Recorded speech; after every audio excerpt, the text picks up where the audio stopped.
매일 아침 책 읽기로 하루를 시작하는 행복 습관, 미라클 독서입니다. 오늘 함께 읽어볼 책은 반도체 투자 전쟁, 글로벌 패권 경쟁이 가져올 거대한 기회. 김영우 지음 페이지 2에서 펴낸 책입니다. 김영우. 한국에서 가장 신뢰할 수 있는 애널리스트로 꼽히는 최고의 IT 전문가이자 베테랑이다. 반도체에서 빅데이터, 인공지능까지 하드웨어와 소프트웨어를 아우르는 폭넓은 지식과 통찰력으로 유명하다. 베스트 애널리스트 대상에서 수차례 반도체 및 디스플레이어 부문 베스트 애널리스트를 기록한 바 있는데, 특히 2017년에는 가장 신뢰받는 애널리스트에 수여하는 특별상을 수상하기도 했다. 그가 쓴 다수의 리포트는 이미 업계에서 수없이 회자되며 널리 알려졌다.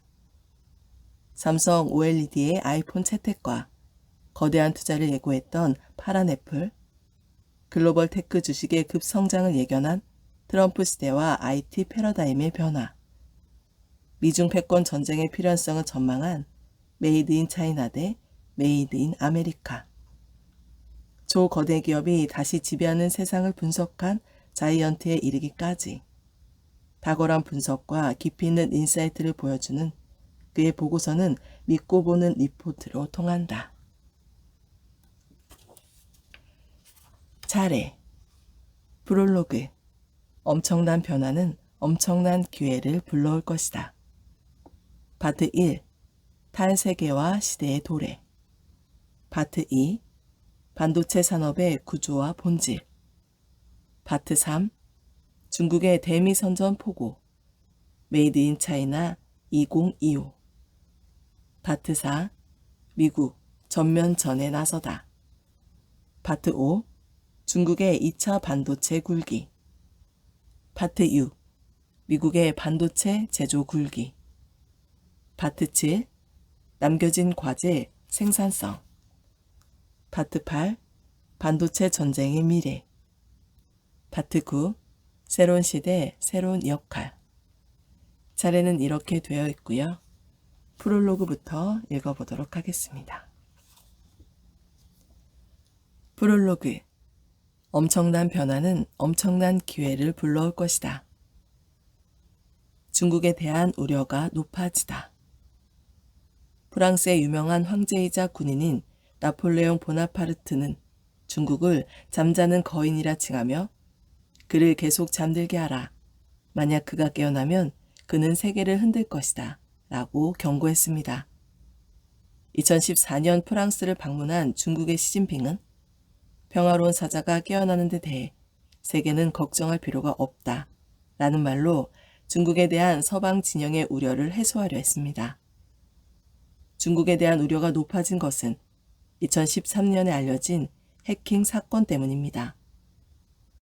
2013년 미국의 워싱턴 포스트는 미국 국방과학위원회의 기밀 보고서를 입수해 중국 정부가 배후에 있는 것으로 알려진 해커 집단의 F-35 전투기, 글로벌 호크 무인기, 패트리엇 미사일, 사드, 이지스함의 미사일 방어 체계 설계도 및 주요 정보가 무더기로 넘어갔다고 보도했습니다.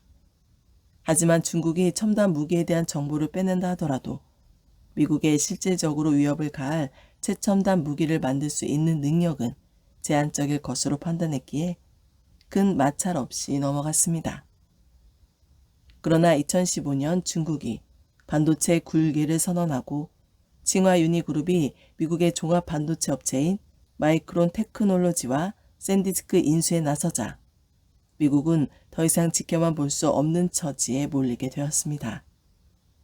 하버드 대학 석좌 교수인 그레이엄 앨리스는 자신의 저서 예정된 전쟁을 통해 지배 세력의 신흥 세력이 도전한 사례는 16번 있었고 이 가운데 12개가 전쟁으로 기결되었으며 단지 4개만 전쟁을 회피하고 평화롭게 진행되었다 라고 밝혔습니다. 미국과 중국의 패권 경쟁은 17번째라고 합니다. 중국은 과거 아시아를 제패하고 세계를 호령했던 지배적인 영향력을 회복하길 원하는데 이를 위해 중국 내 사회적 통제를 강화하고 민족주의적 감정을 활용하고 있습니다. 그리고 경제, 국방, 과학, 기술, 문화 등 모든 부문에서 중국이 세계를 선도하겠다는 꿈을 꾸고 있습니다. 시진핑은 중국의 위대한 부흥을 위해서는 강력한 군대가 반드시 필요하다라고 목소리를 높이고 있습니다. 박스 아메리카나 시대는 30년 만에 막을 내려야 하는 것일까요? 신형 대국 관계와 미국의 각성. 2013년 후진타오의 뒤를 이어 시진핑이 전 세계의 주목을 받으며 등장했습니다. 그는 급성장한 중국의 국력을 바탕으로 중화민족의 위대한 부흥인 중국몽 실현을 대내적으로 공표했습니다. 2013년 6월 캘리포니아에서 열린 미중 정상회담에서 시진핑이 버락 오바마 전 미국 대통령에게 제시한 신년 대국 관계는 크게 세 가지 내용으로 구성되어 있습니다. 충돌 및 대립하지 않고 서로 존중하며 협력하여 윈윈하는 관계를 만들자는 것이 바로 그 내용입니다.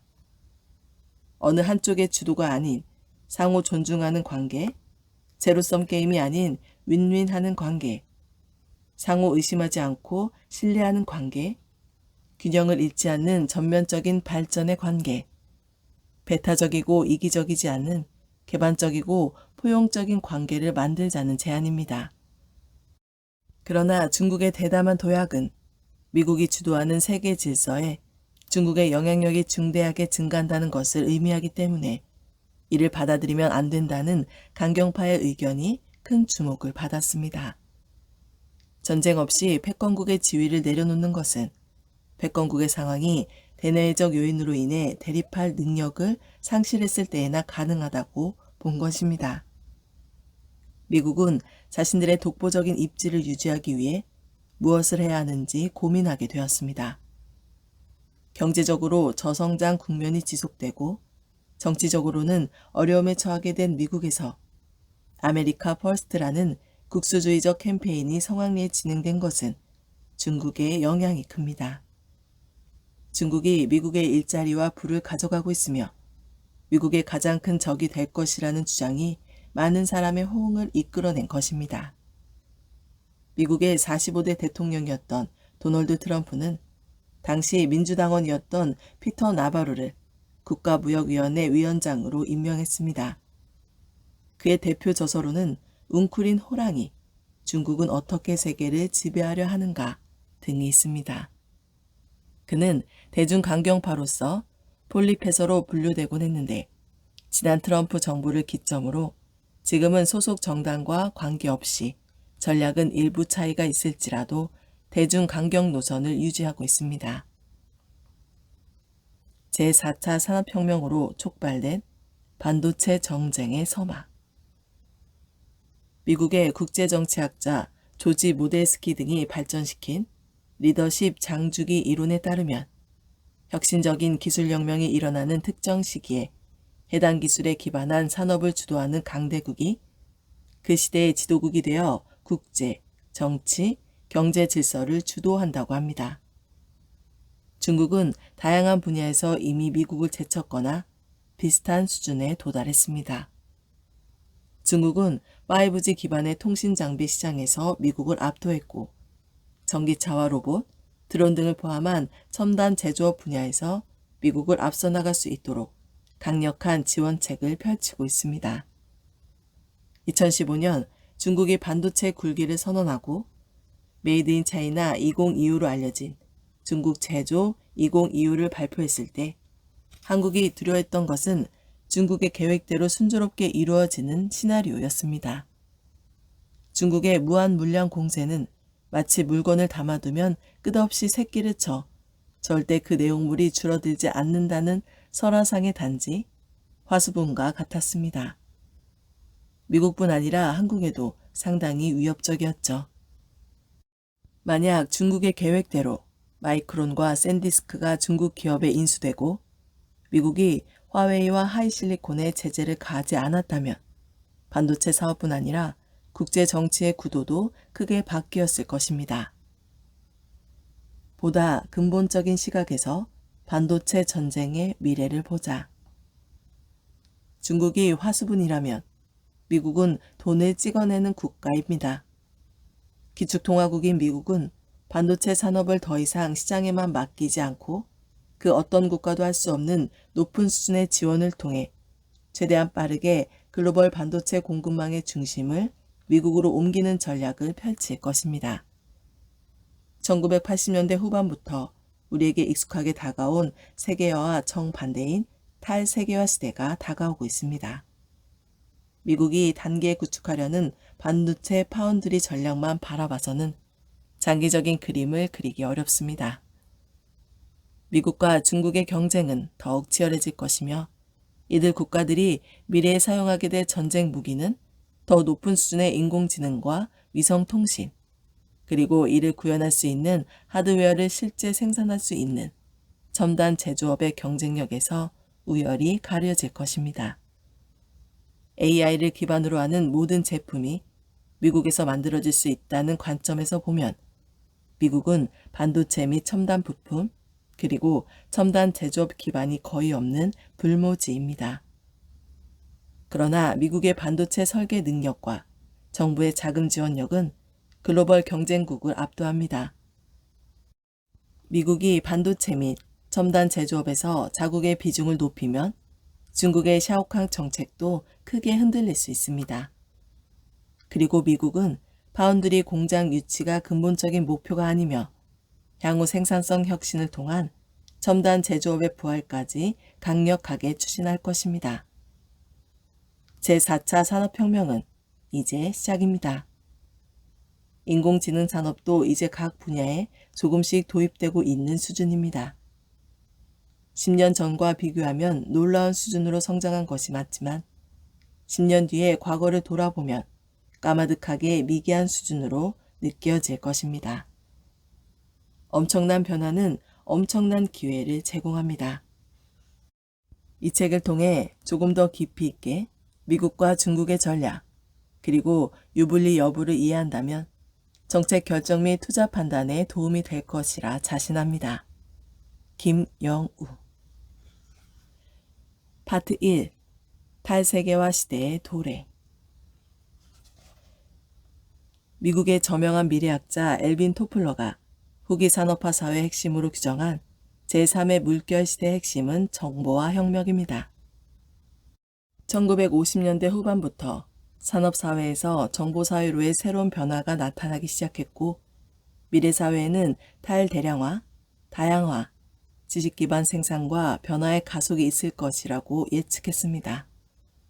또한 1970년대에 출간한 저서 미래 쇼크를 통해 핵가족화, 유전자 혁명, 통신혁명, 일회용품의 생활화 등을 예견하기도 했습니다. 1990년에는 권력 이동을 세상에 내놓으며 종전의 권력이 정치적, 군사적, 경제적 권력이었다면 앞으로는 문화적 힘을 가진 주체가 새로운 권력이 될 것이라고 밝혔습니다. 새로운 권력은 컴퓨터나 정보, 네트워크, 영화, 미디어 등을 토대로 만들어질 수 있다는 것입니다. 그리고 새로운 권력을 갖게 되는 권력자들은 주로 개인주의자, 그리고 컴퓨터로 업무를 처리하고 미디어로 지식을 재창출하는 연금술사가 될 것이라 주장했습니다. 그러나 권력은 그렇게 쉽게 이양될 수 있는 것이 아닙니다. 엘빈 토플러의 주장대로 될 수도 있지만 국가 간 권력 이동이라는 관점에서 보면 이야기가 달라집니다. 정보, 네트워크, 미디어 산업을 통제할 수 있는 강한 국가가 전 세계를 주도한다면 나머지 국가들은 그러한 국가에 예속될 수밖에 없기 때문입니다. 세계화와 반도체 산업. 산업의 쌀이라 불리는 반도체의 중요성은 아무리 강조해도 지나치지 않습니다. 잘 인지하고 있지 못하지만 우리는 이미 많은 제품에 사용된 반도체에 둘러싸여 있습니다.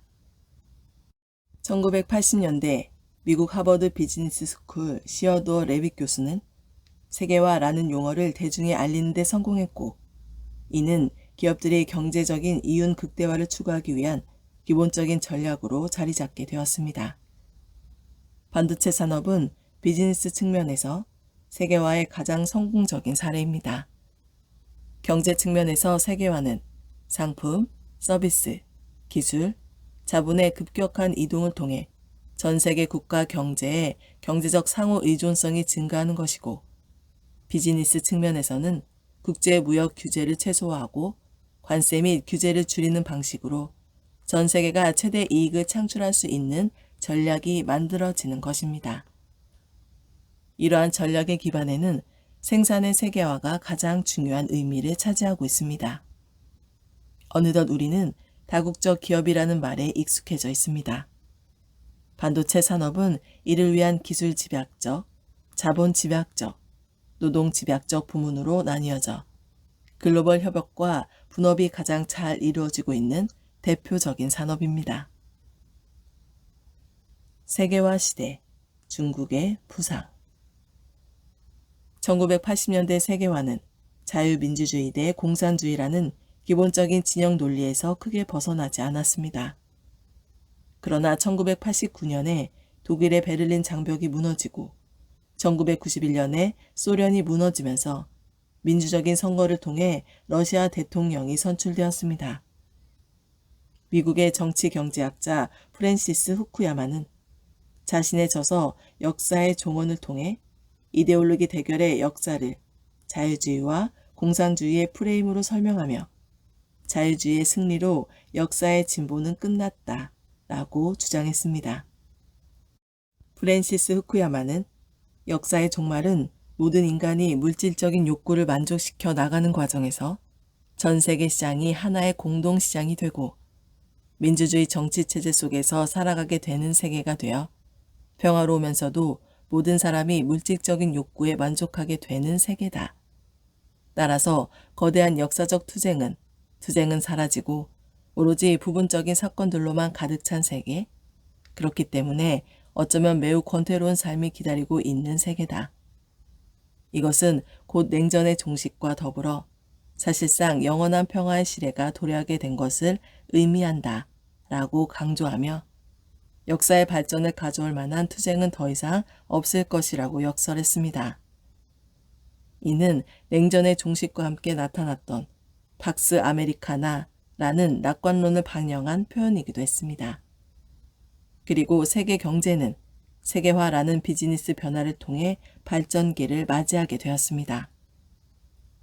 1992년 중국은 본격적으로 경제 개방을 단행했고 낮은 인건비와 높은 생산성을 앞세워 세계 공장 역할을 하게 되었습니다.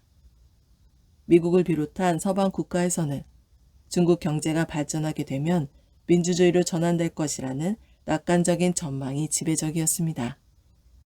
1990년대 이후 세계화라는 시대적 조류는 가속화되었고 기업들은 세계에서 가장 빠르게 성장할 중국에 앞다퉈 생산 기지를 건설했습니다. 결과적으로 현재 제조업 생태계는 진영 논리는 잊은 채 중국의 대부분의 제조 부문을 의존하는 결과를 초래하게 되었습니다. 1982년 세계 9위였던 중국의 경제 규모는 2010년 일본을 제치고 2위 자리에 올라섰습니다. 탈세계화 시대의 G2, 냉전. 중국은 세계화의 최대 수혜국이 되었습니다. 하지만 비약적인 경제 발전을 이루었음에도 민주화가 되지 않았고 사회주의 시장 경제라는 독자적인 특성을 그대로 유지하고 있습니다. 오히려 시간이 갈수록 당초 예상과 다르게 미국 및 서방 국가들의 강력하게 맞서는 대척점에 서 있죠. 현재 시점에서 우리는 다시 떠오르고 있는 제2의 냉전을 주의 깊게 분석해 볼 필요가 있습니다. 과거의 진영 논리가 부활한다면 글로벌 협업과 분업이 잘 이루어지고 있는 반도체 산업에도 커다란 변화가 발생할 수밖에 없기 때문입니다.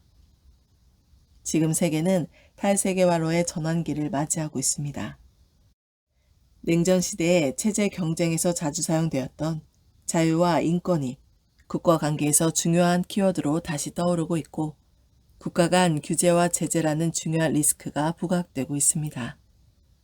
이러한 변화가 가져오게 될 반도체 산업의 변화와 우리의 대처, 그리고 새롭게 다가올 거대한 기회를 심도 있게 생각해 봐야 할 시점입니다. 제조업의 중요성을 일깨워준 코로나19. 중국에서 시작되었던 것으로 알려져 있는 코로나19는 글로벌 경제에 커다란 충격을 주었습니다. 전염 초기에는 중국이 가장 큰 타격을 입을 것으로 예상되었지만 중국은 2020년 3월 이후 초기 방역에 성공했고 빠른 경제 회복으로 차별화된 경제 성과를 과시했습니다. 반면에 글로벌 주요 국가들의 피해는 매우 심각합니다. 특히 GDP에서 관광 및 서비스 산업 비중이 높은 유럽 국가들이 가장 심하게 타격을 입었습니다. 서구 국가들은 코로나19가 발생한 지 1년여가 지난 지금까지도 어려움을 겪고 있습니다. 미래 산업으로의 전환을 가속화시킨 코로나19. 코로나19는 미래 산업으로의 전환을 가속화시키기도 했습니다. 테슬라로 대표되는 전기차, 자율주행, 구독 경제로의 변화, 아마존을 상징하는 플랫폼과 확장성, 애플의 무형자산과 혁신, 줌이 보여준 비대면 경제의 활성화 등이 바로 그것입니다. 특히 중국이 보여준 성과는 단연 돋보입니다. 중국은 인공지능, 원격 의료, 자율주행, 가상현실, 드론 등의 분야에서 이미 미국을 제쳤거나 비슷한 수준에 도달했습니다. 또한 첨단 산업 및 부품, 그리고 인공지능 분야에서 미국과 치열하게 경쟁하고 있습니다. 패권을 지키려는 미국과 패권에 도전하는 중국의 경쟁은 과거 역대 2위 국가들의 도전과 그 결이 다릅니다. 1950년부터 1970년대의 소련, 1980년대부터 1990년대의 일본과 독일 등은 미국 경제 규모의 70% 수준에 도달했던 것이 최대치였습니다. 그러나 중국은 2010년에 이미 경제 규모 측면에서 2위에 올라섰고 2020년 기준으로 미국 경제 규모의 73.2%에 도달했습니다. 중국은 특정 산업만 강한 것이 아니라 모든 산업에서 두각을 나타내고 있으며 특히 첨단 산업에서의 리더십도 강화되고 있습니다. 이대로 간다면 중국은 2027년, 늦어도 2030년에는 미국의 경제 규모를 훌쩍 넘어서게 될 전망입니다. 가장 큰 경제 규모를 보유한 중국이 미래 산업의 패권을 차지하게 된다면 지원 국가가 될 수도 있을 것입니다. 미국과 중국의 산업 주도권 경쟁. 그렇다면 미국과 중국은 어떤 영역에서 경쟁하게 될까요? 과거에는 철강, 기계, 자동차, 조선 등 특정 산업으로 한정할 수 있었지만 앞으로는 미래의 주도 산업을 이끌어 나갈 보다 다양한 영역에서 경쟁하게 될 것입니다. CBDC, 중앙은행 디지털 화폐를 비롯한 기축통화 지위를 확보하기 위한 화폐 패권, 국제 질서를 기반으로 하는 무역 패권, 5G, 6G 등의 통신 인프라, 우주산업, 반도체, 그리고 이를 통해 파생될 제4차 산업에 이르는 전 분야에서 주도권 경쟁은 필연적입니다. 탈세계화로의 전환, 글로벌 공급망의 확장성 둔화. 전 세계를 강타한 코로나19로 인해 2021년은 기저효과에 의한 글로벌 경제의 고성장이 예상됩니다. 그러나 기저효과를 제외한 글로벌 경제의 중장기적인 방향은 뉴노멀로 설명할 수 있습니다. 그리고 여기에 미국과 중국 간 G2 패권 다툼이 가세하며 세계는 탈세계화 시대에 진입하고 있습니다. 탈세계화란 전 세계 특정 단위 간의 상호 의존성 및 통합을 감소시키는 과정이며 결국 자국의 이익을 극대화시키기 위해 각자 도생과 블록화가 결합된 형태로 진화하고 있습니다. 이는 경제적 관점에서 보면 대단히 비효율적인 의사결정일 수밖에 없으며 중첩되는 협정 대상 등이 문제가 될 수 있습니다. 그러나 전략적 집단화를 통한 이익이 완전한 개방화에 의한 이익보다 크다는 판단이 선다면 경제 블록화는 배타성을 통해 협상력을 높이는 힘이 될 수 있습니다. 승자 독식. 우리가 간과하지 말아야 할 사실은 제4차 산업혁명이 가져올 주요 산업의 패러다임 변화는 양극화의 가속화를 의미한다는 것입니다. 2008년 모바일 혁명 이후 2020년대는 새로운 융복합화로 인해 산업의 패러다임이 진화하고 있습니다. 이러한 변화는 대면에서 비대면의 일상화로, 공유 경제와 옴니채널로의 전환으로, 노동 집약적 제조는 스마트 제조를 위한 스마트 팩토리 등으로 뜨겁게 표출되고 있습니다. 그리고 전 세계에서 매우 적은 수의 국가만이 5G, AI, 사물 인터넷, 자율주행 등 첨단 산업 성장을 주도할 수 있을 것입니다. 따라서 이러한 변화는 과거와 같은 20대 80의 논리가 10대 90 혹은 5대 95 이상일 정도로 소수에게 성과가 집중되는 양극화가 심화될 수 있다는 것을 의미합니다. 이러한 특징은 G2의 패권 다툼에도 그대로 적용되어 헤게모니 경쟁으로 이어지게 될 가능성이 큽니다. 오늘 미라클 독서는 여기까지 읽도록 하겠습니다. 오늘도 감사합니다.